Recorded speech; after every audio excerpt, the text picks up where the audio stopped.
You have lived on this planet for a long time, and presumably have developed an intuitive sense for the nature of physics in terms of mechanics, balance, speed, acceleration, weight. These things, you eventually have a kind of gut feel for it. So when you see a scene where Patrick Swayze is lifting Jennifer Grey, you can tell in your gut that the physics is correctly portrayed. So when he lifts her, he has to hold her at a spot called her center of gravity. For a female, the center of gravity is typically around the hips. By holding her arms back, she's lowering her center of gravity closer to her feet. As her arms come forward, the center of gravity moves forward. On a male, the center of gravity is typically higher, about mid-chest at the sternum, and it varies from person to person. But when you look at the scene, you can intuitively tell it's correct. So if you can tell the physics here is correct, then it should be glaringly obvious when movies have the physics wrong. If we look at this scene from The Princess Bride, you can clearly see the physics is off. The rope is being ascended in a strange manner. The hand movements don't match the rate of ascent. You don't know mathematically what's wrong, but your eyesight tells you there's something patently fake about the rope climb. You might be able to itemize a lot of it, but in general, you'll just say it doesn't look right. Now let's look at another scene from the same movie. Now this sequence is quite visibly real. You may not be a circus performer, but you can tell real physics from fake. And you can also tell when the stuntman and Carrie Elways changed spots. When we look at the dog of a film, Frankenstein, there's a scene where Robert De Niro Stein throws a person. And if you watch the sequence, it just screams hidden rope. The person is actually ascending as he throws them. So again, you may not know the math of a trajectory, but you can tell when the physics is wrong. The Matrix is permeated with false physics. Trajectories are accelerating in the upward direction. People get vertical speed with no visible jumping. And please, fanboys, don't start. It's an alternate world of physics. But you can clearly tell, even though they've green screened out the wires and the helpers, your brain just tells you there's something wrong about the movement. The last clip I want to look at is considerably more subtle before we turn to science fiction. The physics here is so close to perfection, but if you look, there are small telltale signs they didn't quite nail our world correctly. Just watch for it here.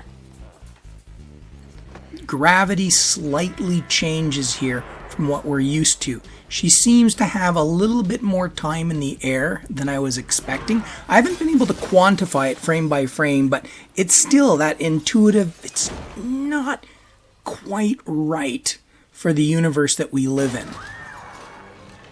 Right? There wasn't enough momentum in that shot. And here, the extent of the shock wave from the plate just doesn't look right. I've thrown plates before, but generally not that visible of a shock wave when they travel through the air, unless she was, discus or something, and she was really good at throwing. But here it is here. There's another one of these moments where it's just, I don't know. Maybe it's me, but it doesn't look to me they quite got their trajectory right. Again, maybe a little hang time in the air. It could be on top of a mountain. I'm not utterly certain, but this one is a lot harder to analyze what's off with the physics. It would be a good challenge, though, I think. But let's finish up with this and move into what are purportedly serious science fiction movies. Yeah, there it is again. I'm not utterly... Yeah, that's not safety glass. I think that's what was bothering me. Again, returning to reality, the center of gravity is everything. You wouldn't be able to hold the person like that if you held at any point other than the center of gravity. If you try to lift a person not at their center of gravity, they will rotate. Similarly, if you want to push someone, say on a toboggan, you don't push the child's head, you have to reach lower down their back to try to push at the center of gravity, or the object will tumble. Now let's compare a scene in The Martian, and the patently ridiculous scene will become very apparent. There are at least 3 ridiculous things in this scene. First of all, the odds of you piercing a NASA suit with a knife and not impaling your hand at the same time is next to impossible. Secondly, the suits don't contain that much air. You're wearing a garment, you're not in a giant submersible. And the sheer force that it's venting out, there's no way he could hold his hands closed against it. The other problem is the air pressure in the suit would be dropping rapidly and the visor would fog up. So everything about the scene is really actually quite dumb in a movie that purported to be realistic. And it is one of the disappointments in the film. It was an unnecessary scene, and the physics is astoundingly bad. We're talking about mechanics of motion here. Can you not see what is wrong with the way he is traveling with all the thrust concentrated on his left hand? Let's take a look. Even if he has some magic oxygen supply in that suit that can vent forever, he cannot move himself to that station. He's only having thrust on one arm, pointing straight down. He's going to rotate about a center of gravity. And there's nothing he can do about that. Even if he goes full Tony Stark and brings his hand to his hip, he's got thrust on one side only, and he will begin to rotate around his center of gravity no matter what he does. There are 3 rotational axes for any body. He could begin tumbling head over heels, or he could begin to pirouette on the spot in the vertical axis going from heel to head. In all likelihood, all 3 axes would probably start tumbling as he moved his hands around, and he would quickly find himself in an absolutely chaotic set of motions with no ability to get himself in a direct travel line to the station. It's not going to work. In Gravity, there is a similar scene where Sandra Bullock launches herself out of a spacecraft. She gets far too much velocity from a quick event anyhow, but after that she uses a fire extinguisher to jet around. It's pretty easy to demonstrate the fire extinguisher wouldn't have enough propellant to do what she's doing. They attempt to show her controlling her rotation, but it's just not going to happen. The biggest mistake here is they do show her attempting to control her tumble, though they're largely confining it to one axis, not all 3 possible axes. If you look where she's holding the fire extinguisher, she's holding it far too high to be at her center of gravity. That's higher than even a male with large upper body development would have a center of gravity, and she's not wearing a backpack. For a typical female, it would be far closer to her crotch level, but I guess it would look silly on film to see her thrusting from that location on her body. Sandra Bullock is a very lean female, in good shape, so she probably does have a higher center of gravity than average. And throwing that fire extinguisher, it's not overly bad there. They did show it transferring a lot of rotational behavior to her. So it's not as bad as The Martian, but it still is just not gonna work. I saw this as a child, and it was already old then, but I was always fascinated by scientists who could come up with clever solutions, or James Bond, or anyone like that that used their brain power to sort things out.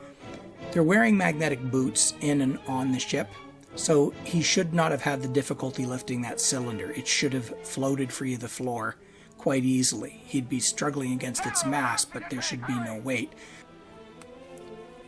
You can still see he's lifting it bodily. It shouldn't be fighting them like that against gravity. But I was captivated this when I was like 5 and I first saw this, how the man used his smarts to ride the cylinder out there.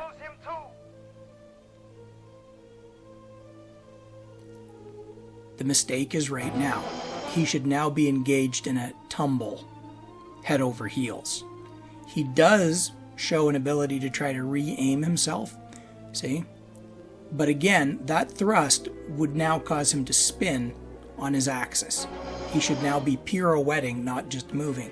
So they're ignoring all three dimensions, but they are showing that it would be a carefully controlled thing to do. And I will give this ancient scene with bad special effects a slightly better portrayal than the others, because they're showing the true maneuver would have to be done exquisitely carefully. But he's holding the tank way too high and would have triggered a tumble that would have sent him out of control completely. It's a very popular scene in Hollywood. It really engaged my imagination as a child when I saw this, but it is so clearly incorrect on the physics that, again, I don't think you need the mathematics to see that. You can just observe how things are moving and your brain goes, that's just not moving correctly.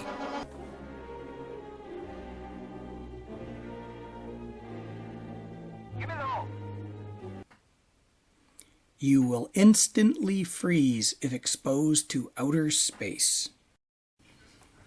The trope of the instantly cold, frozen astronaut is in stark contrast to the reverse case where people in the movie Titanic could wade around in water that is below the freezing point because it's seawater, and they seem to be able to do so for hours without any ill effect. Yet take your helmet off in the absence of any other matter around you, and for some reason you freeze far faster. It's a very odd thing in Hollywood. The one thing they got correct here is there's not a lot of air in a suit. So unlike Matt Damon, there's just going to be one little puff of vapor, though I'm not sure why the helmet didn't fly off really fast. But the freezing part wouldn't be instant. He'd still be alive at this point going, geez, maybe I should have put my feet towards her, took my helmet off and got blown at her because I saw Matt Damon do something like that in another movie. But this is not gonna happen. Let's employ Einstein's favorite technique, the Gedanken, a thought experiment. This man is wearing a bulky snowsuit and a helmet. It protected him from the cold of space quite nicely. The simple act of removing the helmet caused space to freeze him to death in a matter of seconds. Does this make sense in the universe you live in? Can you envision weather on Earth that you could withstand while wearing a big snowsuit and a helmet, and the act of taking your hat off caused you instant death? There is no way the spacesuit could provide enough insulation between that kind of temperature extreme. So it can't happen using simple logic. We're going to dive a little bit deeper into the mathematics. The reboot of Lost in Space took this to an even more ludicrous extreme. A group of people hid in an airtight box, which I don't think airtight means vacuum-proof, and they insulated it so they would not be frozen on their way over. So now we're talking like a giant thermos full of people, and there's still this plunge in temperature when they are launched into space, and it cannot happen. This is due to the three methods by which heat is transferred from one object to another. Direct contact or conduction is like putting a pot directly on the stove or touching a hot spoon. It is the best way to transfer heat from one object to another. You can induce a current, like warm air rising over a warm patch of ground, to cause the movement of material, which brings the heat. Convection works in water and air very well. It creates the small warm updraft above a candle and powers the most gigantic thunderstorms on Earth. The third method is called radiative, that you emit radiation in the infrared primarily when you're warm. If you're exceedingly warm, you'll pour off visible light as well. In order of effectiveness, conduction is best, convection is second, and radiative can be extremely weak because it depends on your temperature. This law here predicts the power output of a heated object. The little letter E, emissivity, depends on what the object is made of. For human skin, it's quite high. It's almost 1 on the value. The sigma is part of the universe, that little O, and the A is how much surface area you have, and T is the temperature of the radiating object. Now this is a very odd formula because temperature is to the power of 4. That's a pretty unique one in physics. Usually you see a lot of squared or inverse square relationships. What this means is if you double your temperature, the power you output goes up by 2 times 2 times 2 times 2. It gets a lot bigger really fast. But we happen to be pretty cold objects. So the human body doesn't emit much power at all. And if we put in the figures for our astronaut, using just roughed-in figures for 2 meters squared surface area of an astronaut and human body temperature, we get about 1,000 watts. This means you will be kicking out energy at about 1,000 joules a second to outer space. Now, is that a lot? Not particularly. How would I know 1,000 watts is not very much? Well, experience. I know a human being is running at about 150 watts just lying still. Okay, so we're already consuming 10% of that. And a hairdryer is 1,800 watts. So 1,000 watts is not a particularly large power output. Now, if we look at a human corpse, we have a thing called heat capacity. It takes energy to warm up something. And the average heat capacity for a human body is somewhere between the heat capacity of water and the heat capacity of meat. It comes out to around 3,600 joules for every kilogram that you warm a single degree. So the minute our astronaut dies, he's at ordinary body temperature. I'm going to call it 35 degrees. This works out that he would give up 13 million joules of energy when he cools down 35 degrees to the freezing point. So if we take away 13 million joules from his body, it will turn solid. The power is going to tell us how long that takes. Now, is 13 megajoules much? Not really. It's about the energy you eat in a day, or as a comparison, it's almost half a liter of gasoline. So try to imagine burning a half liter of gasoline on a campfire. It's a fair amount of heat energy, but it's just enough to bring a human being up to room temperature from freezing. Well, body temperature from freezing. So let's see how long this is going to take. Power is frequently misunderstood as a total. It is not. 1,000 watts of power means you are radiating 1,000 joules every second. Your body has 13 million joules. How long would it take to go through them? It works out to be 13,000 seconds, or about 3.5 hours, for the astronaut to freeze solid. Continuing to cool down from that point, we have to change that original Q equals mc delta T equation because we're no longer dealing with liquid water, we're dealing with solid water. To understand a consumption equation like this, a rate equation, imagine I gave you $13 million and you spent it at $1,000 a second. You have 13,000 seconds and you're out of money. That's all this calculation means. This time is based on the skin having the highest emissivity rate of 1.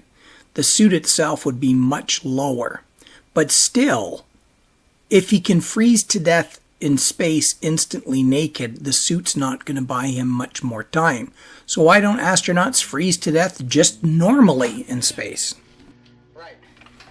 This formula here calculates the power you would output when exposed to space and allowed to radiate the energy away. And that little e, the epsilon, is the emissivity. It's how strongly you couple to the outside environment. For a naked human being, the value at its maximum is 1. That's about as high as it's going to get. So this figure of 1,000 joules per second, 1,000 watts, is an absolute maximum for a human body. If you were wearing one of those old silver suits from the 1950s, which is largely composed of aluminum, your emissivity would be 10 times less than this. So instead of putting out 1,000 joules per second or 1,000 watts, you'd only be radiating about 100. There's no way it's going to be higher than this, and it's probably going to be at least 5 to 10 times lower than this value that I've calculated. Secondly, unless you are in the depths of the deepest possible space out there, you are not the hottest thing in the universe, no matter what Kanye West tells you. There are other objects radiating heat out there, and they tend to be a heck of a lot hotter than you. The sun is almost 20 times as hot as you, so its radiation is significantly larger. At maximum, that 1,000 watts coming off the astronaut is 500 watts per meter squared. There's no way you're going to get a value larger than that. And even at the orbit of Mars, the sun's emissions are 600 watts per meter squared. So in actual fact, the sun will warm you more at the distance of Mars than you are losing to space. And near Earth, it's way worse. It can be as high as 1,400 watts per meter squared coming in from the sun compared to your maximum 500 watts per meter squared that you could radiate buck naked in space. The only caveat here is the color and the material kind of matters. Obviously, if you're wearing a silver suit or a bone white suit with a high emissivity, it'll reflect a lot of that sunlight back. But in fact, the sun will heat you up more than you will cool down in outer space. For the same reason, you can lie on a mountaintop in minus 40-degree weather and get a fatal sunburn. The incoming radiation will be much larger than the outgoing. The 2007 movie Sunshine is very visually striking, but the physics is so wrong it makes my head hurt. Once again, people are going to be launched into space without protection, and the freezing temperatures they are going to be subject to jump the shark in terms of scenes. The characters have gone so far as to completely encase themselves in metallic foil. You're already not going to shed much heat in a few seconds in vacuum, and that foil would actually work to keep you extremely warm without any wind or conduction. Covering yourself like a baked potato would cut what is already minimal heat loss to non-existent.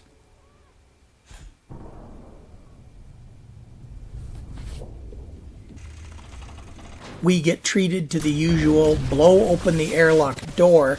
This variant has one person in a spacesuit who is going to rescue the others when they get launched across the void. I'm willing to accept sound in space because it is less confusing, but could you do the minimal and not actually have people making audible mouth noises at the same time?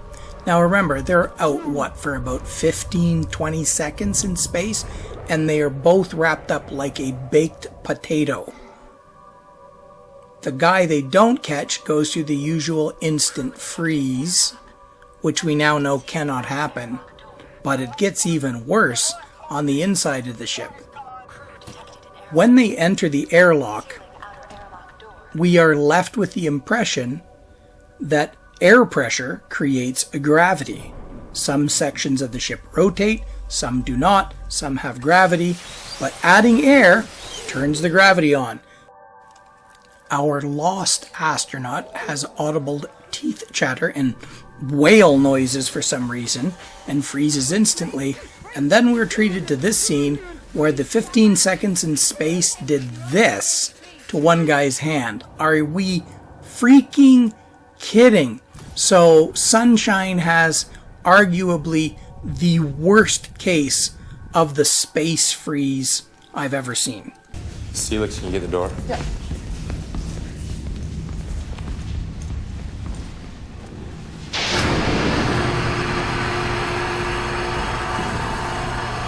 This place is a fracking mess. Yeah, the silence blew the hell out of it. Nobody's been down here since damage control plugged the holes. Felix, can you hear me there? Yeah. You want to see if you can find the electrical diagrams for the airlock? Okay.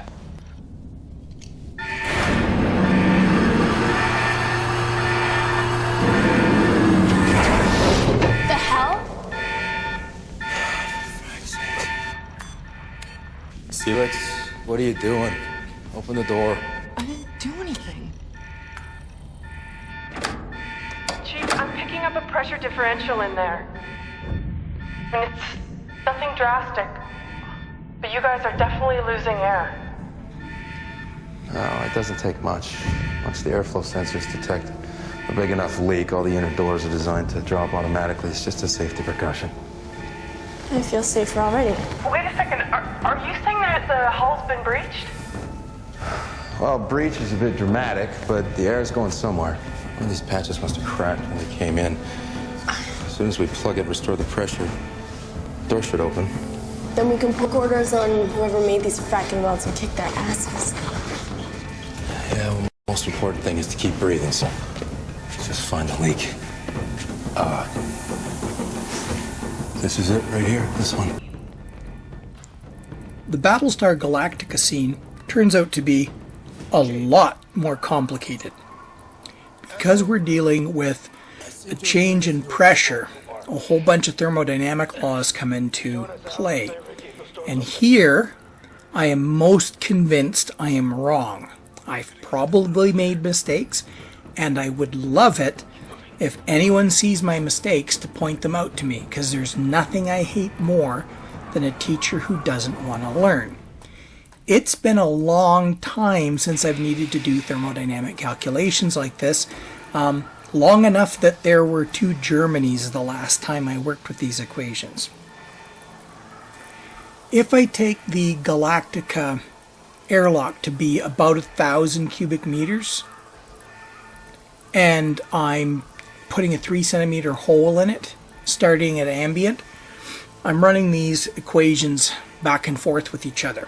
So I have to do an iterative approach over and over and over again to calculate the rate at which the pressure's falling and the drop in temperature in the cargo bay.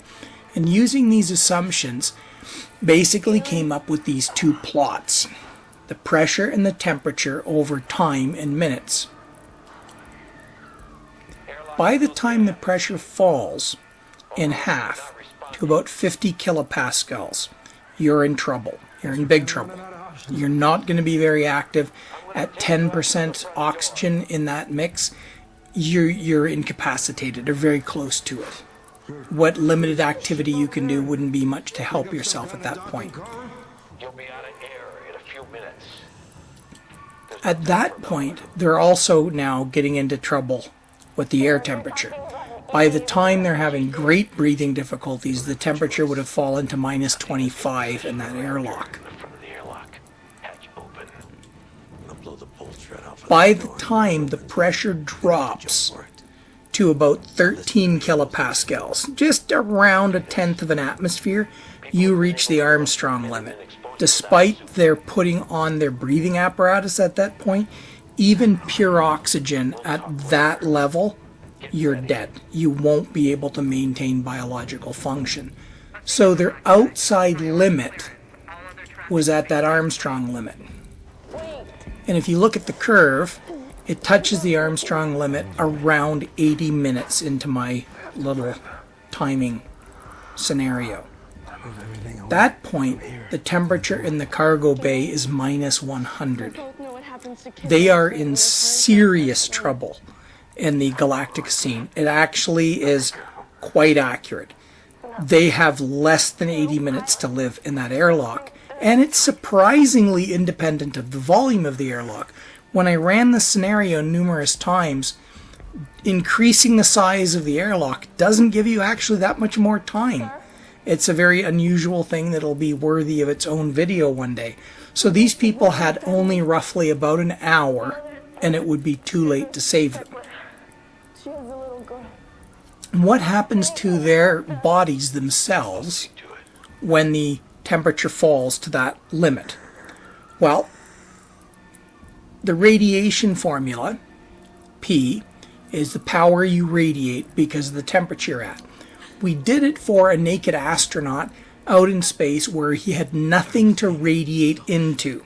But if you're radiating into an environment, its temperature matters. In other words, if the surroundings are at the same temperature as you, there's no radiation going back and forth. So the T and H is the temperature of the humans in the airlock, and T and little e is the environment temperature in that airlock. When I take the worst case scenario, they will be shedding about 948 watts at maximum. Now remember, this is dealing with human skin at the maximum possible emissivity. So they're going to be shedding almost the same as a naked astronaut. In fact, probably worse, because they're not wearing a spacesuit. They've done more than just take their helmet off to the cold. They're not wearing proper garments at all. But something else is going on here. They're undergoing convective loss. The air in that room is cold and it's touching their body. It is not wind chill. It's a convective loss due to the air being there and gravity. Very approximately, a human body will emit 3 watts per meter squared for every degree difference in your body temperature to the environment. And this works out that they could be experiencing up to about 800 watts additional loss due to the temperature in the bay. So the people trapped in the airlock could actually be losing 1,700 watts of power, double what it would be if they were naked in outer space. So they're worse off in the airlock as it's losing pressure than they would be outside, temperature-wise, not air-wise. For 80 minutes maximum survival in that airlock, this translates to 8 megajoules of lost body heat. For someone the size of an adult male, this translates to a 22-degree drop in body temperature. They're dead. So the Galactica scenario, with them being nearly dead before the doors got open to space, is actually the most correct one of all. They're extremely close, assuming my assumptions for these formulas are correct. But the weird part is, you'd be better off outdoors in the vacuum of space than you would be remaining in that airlock in terms of thermal properties. So in actual fact, the airlock is the worst scenario and the closest to being accurate. They threw in a nice touch at the end and said they needed to take them to a hyperbaric chamber to deal with decompression sickness, which is really good. So kudos to Battlestar Galactica for having the most accurate exposed to space scene, and I wasn't expecting the math to work in their favor, so really cool.